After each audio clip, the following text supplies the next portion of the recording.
Hello student, स्वागत है आपके अपने YouTube channel math solution class में। आज के क्लास में हम आप लोगों को क्लास 10th का दो चर वाले रैखिक समीकरण का जो चैप्टर है उसमें एक्सरसाइज 3.7 बताने जा रहे हैं। क्वेश्चन को अच्छी प्रकार से समझेंगे कि क्वेश्चन क्या कह रहा है और उसका हमको सॉल्यूशन किस प्रकार से करना है। तो देखेंगे आप लोग, क्वेश्चन है दो मित्रों अन्नी और बीजू की आयु में 3 वर्ष का अंतर है। दो मित्र हैं, एक का नाम है अन्नी और एक का नाम है बीजू, और दोनों जो है आयु में 3 वर्ष का अंतर है। मतलब कौन बड़ा है और कौन छोटा है जो अभी दिया हुआ नहीं है, सिर्फ अंतर दिया हुआ है कि एक बड़ा है और एक छोटा है। अन्नी के पिता धर्म की आयु अन्नी की आयु की दुगनी है। यानी क्या क्वेश्चन में है आपका कि अन्नी का पिता कौन है? धर्म है ना। अन्नी का पिता धर्म है, अन्नी की आयु का दुगना है। बीजू की आयु अपनी बहन कैथी की आयु की दुगनी है। यानी बीजू और कैथी जो है दोनों भाई और बहन है ना। और कह रहा है कि बीजू की आयु जो है वह कैथी की आयु की दुगनी है। कैथी और धर्म की आयु का अंतर है 30 वर्ष का। तो अन्नी और बीजू की आयु क्या करें? ज्ञात करें। तो देखिए, सबसे पहले क्या करना है कि अन्नी और बीजू का आयु ज्ञात करना है। तो एक का x वर्ष मानेंगे और दूसरे का y वर्ष मानेंगे, ठीक है। तो सबसे पहले देखिए क्या करेंगे। एक्सरसाइज 3.7 और क्वेश्चन नंबर पहला। तो सबसे पहले हम यहां से लिखेंगे कि माना कि अन्नी की वर्तमान आयु, माना कि अन्नी की वर्तमान आयु बराबर x वर्ष तथा बीजू की वर्तमान आयु बराबर 22 वर्ष। तो सबसे पहले हम क्या कर लिए, पहले मान लिए कि माना कि अन्नी की वर्तमान आयु बराबर है x वर्ष और बीजू की वर्तमान आयु जो है वह आपका है 22 वर्ष। तो सबसे पहले यहां पर हम लिखते हैं प्रश्न से। तो क्वेश्चन में आपसे कह रहा था कि अन्नी और बीजू की आयु में 3 साल का अंतर है। कितने साल का अंतर है? 3 साल का। तो अन्नी की आयु है कितने वर्ष? x वर्ष। बीजू की आयु है कितने वर्ष? तो 22 वर्ष। और दोनों की आयु में कितने साल का अंतर है? 3 साल का। तो बराबर हम 3 दे दिए और इसे मान लेते हैं समीकरण नंबर पहला।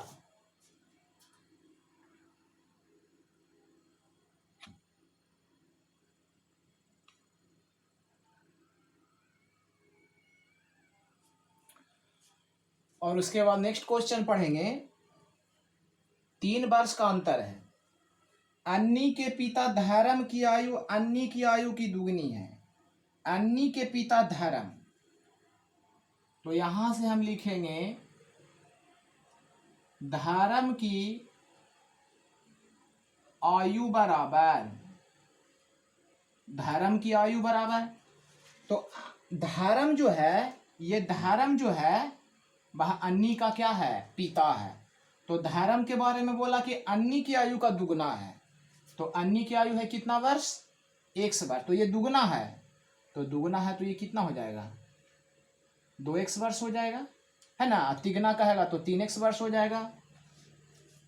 यानी अन्नी जो है, और अन्नी जो है वह धर्म का क्या है? बताइए, अन्नी जो है वह धर्म का क्या है?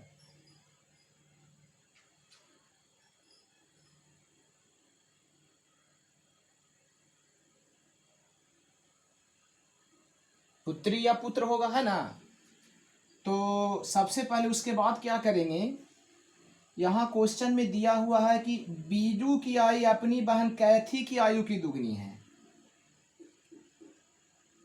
यहाँ हम लिखेंगे कैथी की आयु बराबर, तो देखिए ध्यान दीजिए, बीजू की आयु जो है वह कैथी की आयु की क्या है? दुगनी है। यानी बीजू है भाई और कैथी क्या है? उसकी बहन है। तो भाई के बारे में बोला कि भाई जो है वह बहन से दुगना है। तो जब वो दुगना होगा भाई तो बहन उसका आधा होगा, है ना। जैसे देखिए, ये अगर मान लिया जाए ये राम है 4 वर्ष के, और यहाँ है अगर श्याम 2 वर्ष का, तो हम इसको इस प्रकार से भी बोल सकते हैं कि राम की जो आयु है वह श्याम की आयु का क्या है? दुगना है। या इसको हम ऐसे भी बोलेंगे कि श्याम की आयु जो है राम की आयु का क्या है? आधा है। एक दुगना होगा तो दूसरा उसका आधा होगा, यानी कैथी उसका क्या होगा? आधा होगा। तो बाई है तो बाई का आधा हो जाएगा 22/2 वर्ष, ठीक है। और यहां पर हम लिखेंगे पुनः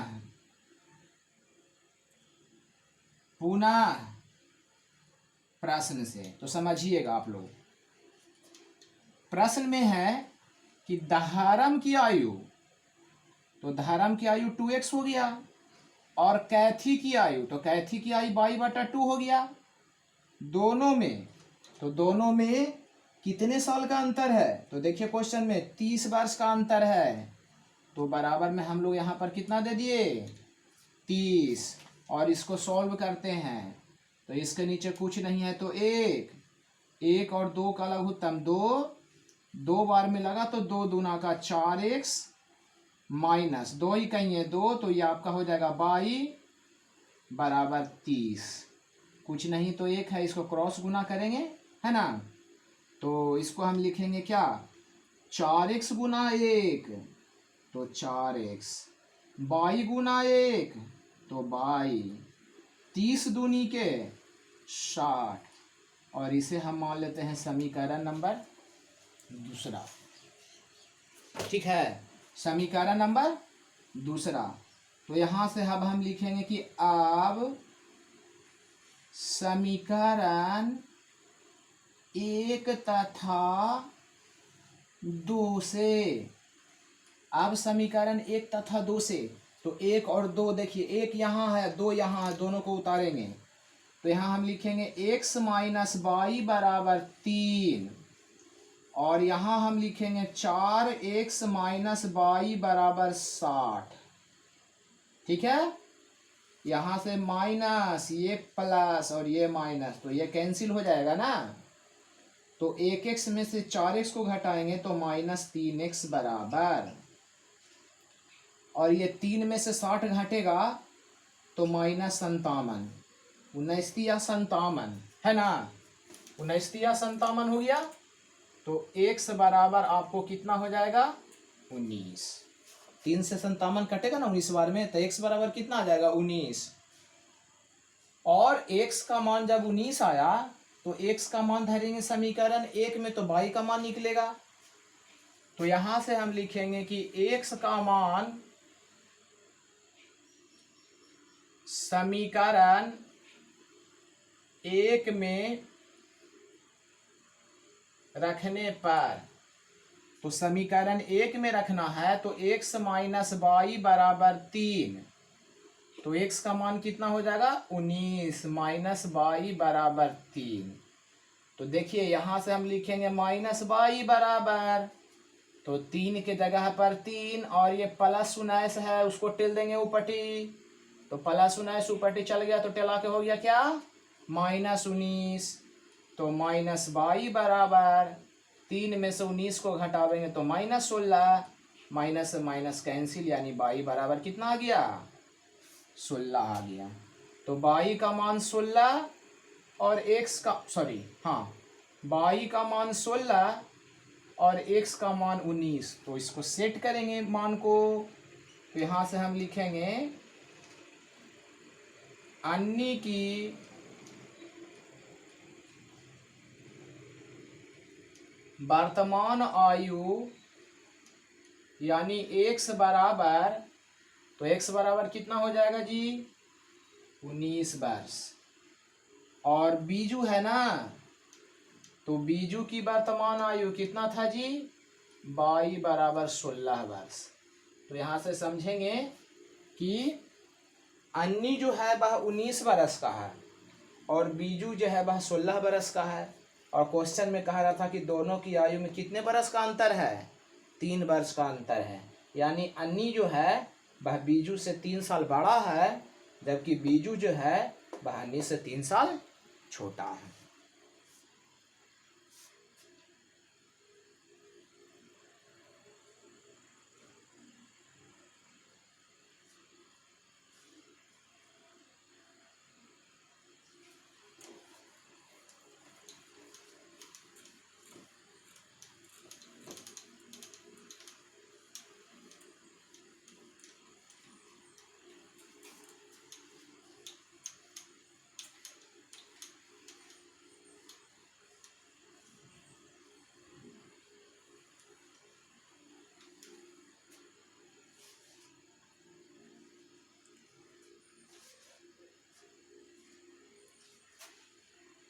क्वेश्चन नंबर दूसरा,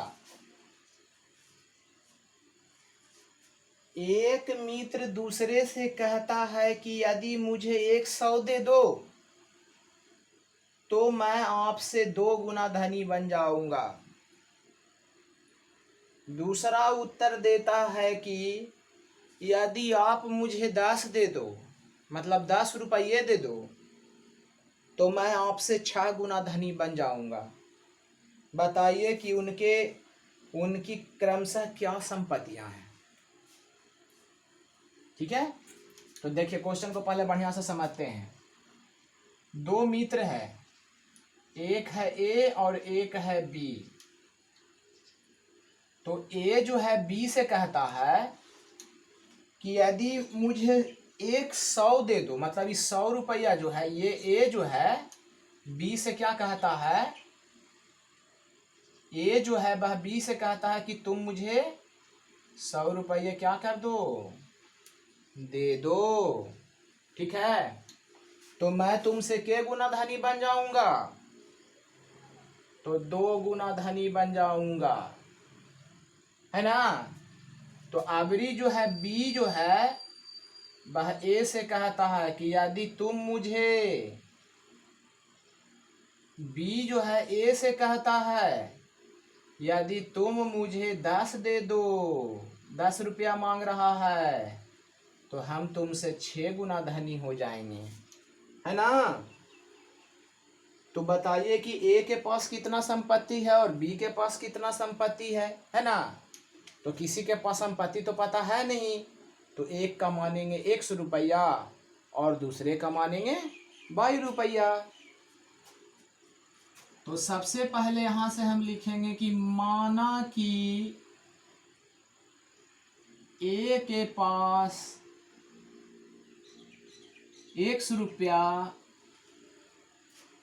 तथा बी के पास 22 रुपया है। ठीक है, सबसे पहले मान लिए कि माना कि ए के पास 100 रुपया तथा बी के पास 22 रुपया है। ठीक है, तो यहां पर हम लिखते हैं प्रश्न से,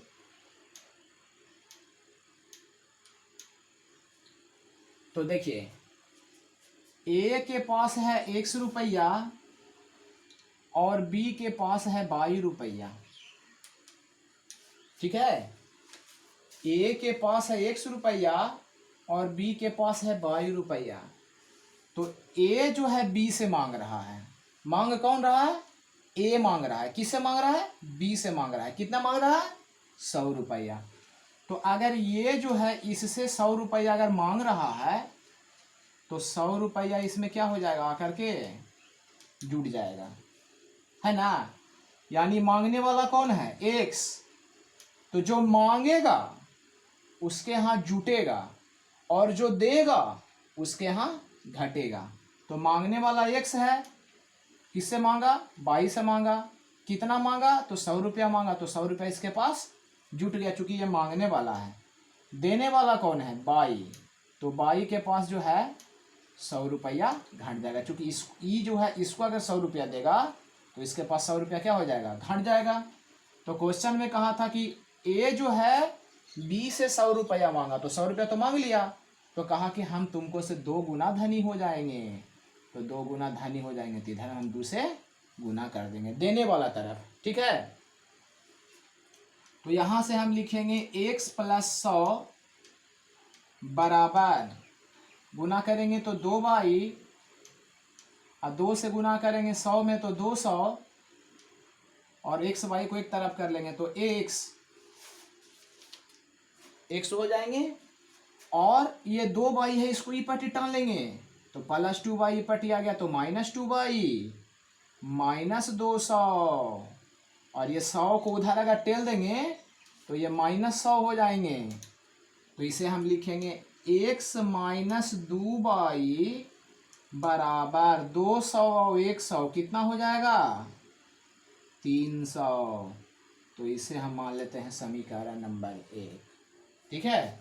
एक चीज हमेशा याद रखिएगा, जो मांगेगा उसके तरफ जुटेगा, जो देगा उसके तरफ घटेगा।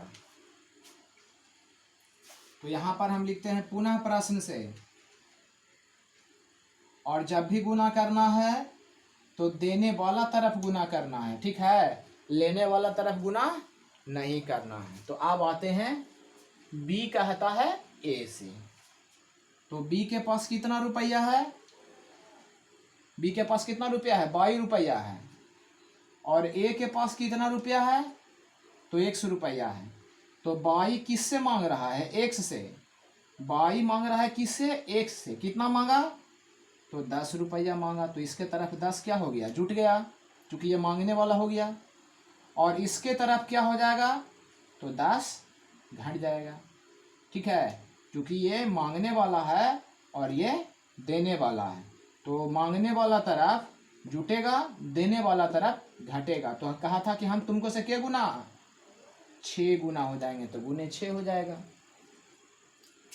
तो इसे हम लिखेंगे 22 + 10 बराबर 6 गुना x, तो 6x, 6 गुना 10 तो 14 के 60, ठीक है। इसको एक तरफ कर लेंगे ना, अलग अलग कर लेते हैं तो ये इधर आ जाएगा। तो ये इसको हम लिखेंगे 6x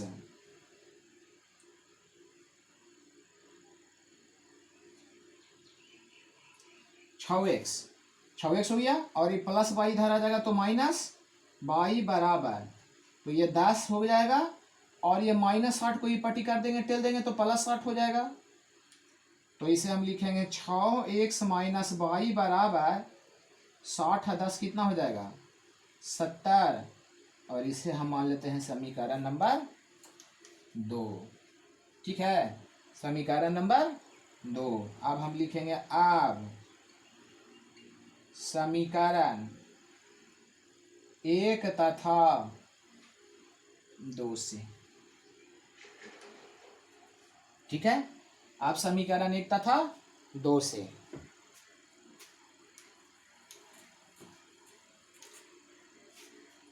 तो समझेंगे यहां पर। तो 1 और 2 को यहां से उतारेंगे तो 1 में है x माइनस क्या, x - 2y बराबर -300, और दूसरा समीकरण है 6x - y बराबर x - 2y बराबर -300 है ना, तो -300 लिखा हुआ है।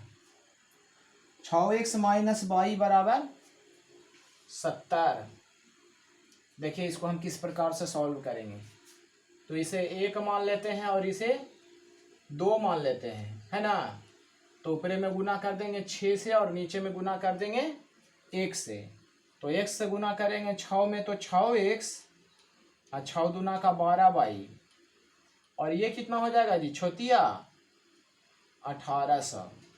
जबकि नीचे आपका हो जाएगा 6x माइनस y बराबर 70 ही कहीं है 70 माइनस प्लस माइनस ये कैंसिल। तो 12y में से 1y घट जाएगा तो -11y, और ये हो जाएगा -1870। तो पहले माइनस से माइनस को कैंसिल करेंगे, तो यहाँ से लिखेंगे y बराबर 1870 बटा 11। तो पहले हम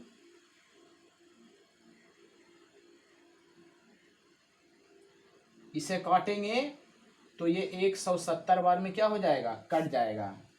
तो यहाँ से हम लिखेंगे कि y का मान समीकरण 1 में रखने पर, y का मान समीकरण 1 में रखने पर, तो समीकरण 1 को उतारेंगे तो x माइनस 2y बराबर -300।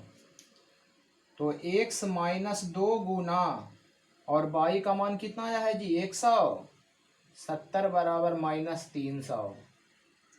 तो x माइनस 170 दूना 340 बराबर -300। तो जब x बराबर हम लिखेंगे तो -300 और प्लस हो जाएगा 340। तो x बराबर कितना आ जाएगा 40 आ जाएगा, है ना। और इसको सेट कर देते हैं वैल्यू पर।